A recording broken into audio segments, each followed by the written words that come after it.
maintenant, passons au côté community management. Alors, dans le community management, le gestionnaire est confronté tous les jours à différents membres de sa communauté. Et je prends souvent cet exemple un peu drôle que j'aime souvent voir, c'est que lorsque vous prenez une affiche, enfin, vous faites un visuel, peut-être pour vendre un produit ou pour accompagner la vente d'un produit, il y a toujours des gens qui vont mettre en commentaire, je suis intéressé. Or, pour vous, vous vous attendiez à ce que les gens cliquent directement sur le lien pour commander. Les gens vont écrire en commentaire, je suis intéressé.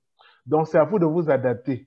Donc, du coup, est-ce que quand on voit ça, on doit persister dans la même façon de publier à chaque fois son même contenu avec le lien et toutes les informations? Ou alors on doit se dire, OK, comme j'ai remarqué que les gens mettent plus en commentaire, je suis intéressé, je dois modifier ma façon de faire et venir en commentaire répondre à chacune de ces personnes pour leur proposer de suivre les étapes précises pour acheter un produit.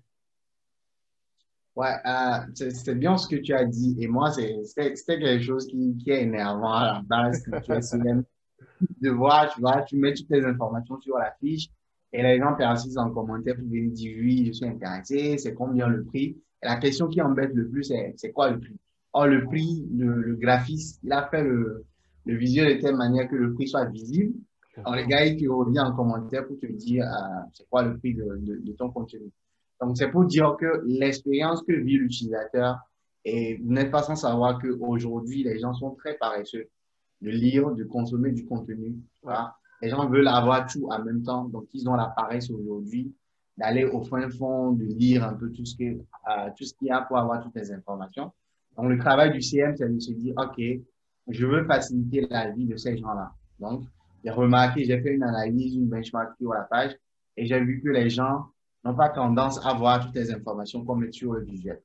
Donc ça, il y a deux options qui sont à toi en tant que CM. Déjà, l'option 1, c'est de rediscuter un peu avec le graphiste pour dire, OK, bon, voilà un peu le comportement que j'ai noté dans ma gestion de la page au quotidien. Mhm. J'ai vu que même malgré que tu as mis le prix en grand, les gens ne voient pas. Est-ce que c'est possible de repenser à une autre forme de design? Et moi, j'ai l'habitude de donner l'exemple aujourd'hui. Il y avait, il y a un, il y a un événement qu'on avait fait, bon, moi, dans ma carrière de CM, où Mhm. c'est un événement qui va se dédier aux utilisateurs de Instagram. Donc, on a dû repenser le système de visuel au lieu de partir sur les visuels classiques, en Ouais. format carré, avec toutes les informations et tout ça. On a redesigné, disons, la plateforme Instagram. Donc, en affiche, en insérant les informations là-dedans.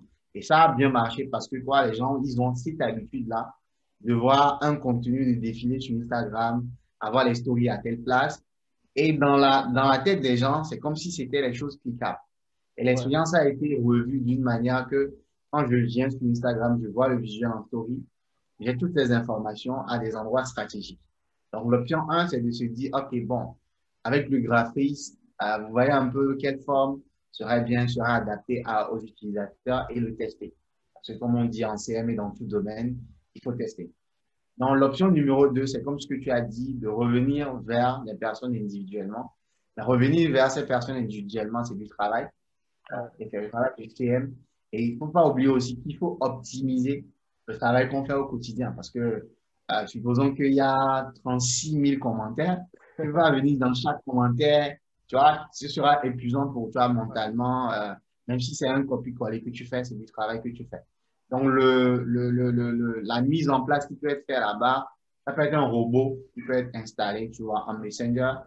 Et chaque personne qui va commenter en mentionnant des mots-clés, par exemple prix, lieu, envoyer un message privé, tu vois, à toutes ces personnes-là avec toutes les informations et le visuel à l'appui.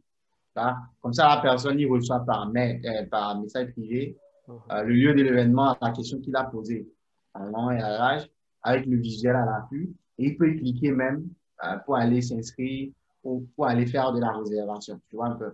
Et donc, moi, pour moi, tu vois, il y a ces deux options-là qui vont permettre à optimiser Mhm. l'expérience que l'utilisateur vit au quotidien.